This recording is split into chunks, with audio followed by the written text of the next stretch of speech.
வாங்க மகளே, நான் உங்கள் மகேஷ் திண்டுக்கல்ல இருந்து. இப்ப நம்ம எதை பத்தி பார்க்க போறோம்னு பாத்தீங்க அப்படின்னா, அண்ணன் ஏர்போர்ட் மூர்த்தி அவர்கள் டிஜிபி அலுவலகத்தின் வளாகத்துல, அதாவது டிஜிபி அலுவலகத்துல ஒரு கம்ப்ளைண்ட் கொடுத்துட்டு வெளியில வர போகும்போதே சமூக விரோதிகளால் தாக்கப்பட்டார் அப்படின்னு சொல்லி ஒரு நியூஸ் வந்தது. மீடியாவிலையும் நியூஸ்லயும் அந்த வீடியோஸ் எல்லாம் பார்த்தோம். செருப்புல எல்லாம் அடிச்சாங்க. அண்ணன் அப்படியே தான் நின்றுட்டு இருந்தாப்புல அவரும் விரட்டிக்கிட்டு ஓடினாரு. இது என்ன பிரச்சனை அப்படின்னு பாத்தீங்க அப்படின்னா, அடித்தவர்கள் எல்லாமே திருமாவளவனோட ஆதரவாளர்கள் அப்படின்னு சொல்லி சொல்றாங்க. அண்ணனே ஒரு காலத்துல திருமாவளவனோட கட்சியில இருந்தவர் தான்.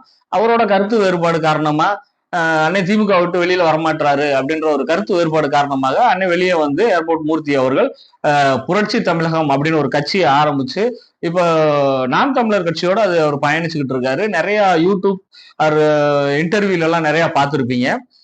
அண்ணன் திருமாவளவனை வந்து கொஞ்சம் தரக்குறைவாக பேசுறாரு அப்படின்னு சொல்லி அவருடைய ஆதரவாளர்கள் வந்து அடிச்சிருக்காங்க. ஆனா என்னதான் இருந்திருந்தாலும் தரக்குறைவாக பேசியிருந்தாலும் மான நஷ்ட வழக்கு போடலாம். இந்த மாதிரி அது நிறைய விஷயங்கள் இருக்கு. வார்த்தைகளாலே அவரையும் பதிலடி கொடுத்திருக்கலாம். இருந்தாலும் ஒரு கட்சியை வச்சு நடத்திட்டு இருக்க ஒரு பொது வெளியில வந்து தாக்குறதுன்றது வந்து ஒரு அநாகரிகமான செயல்.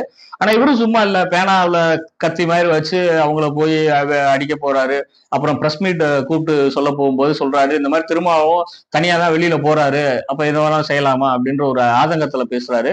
இருந்தாலும் காவல்துறை, அதாவது டிஜிபி அலுவலகத்துக்கு வெளியவே இந்த மாதிரி நடந்துட்டு இருக்கு. காவல்துறையும் பார்த்துக்கிட்டே தான் இருக்காங்க. உடனே இவங்க என்ன சொல்லுவாங்க, திமுக தூண்டி விட்டு தான் அந்த மாதிரி பண்ணுச்சு அப்படின்னு சொல்லி சொல்றாங்க. என்ன இருந்தாலும் இது ஒரு அநாகரிகமான செயல். இதை வந்து தவிர்த்திருக்கணும்.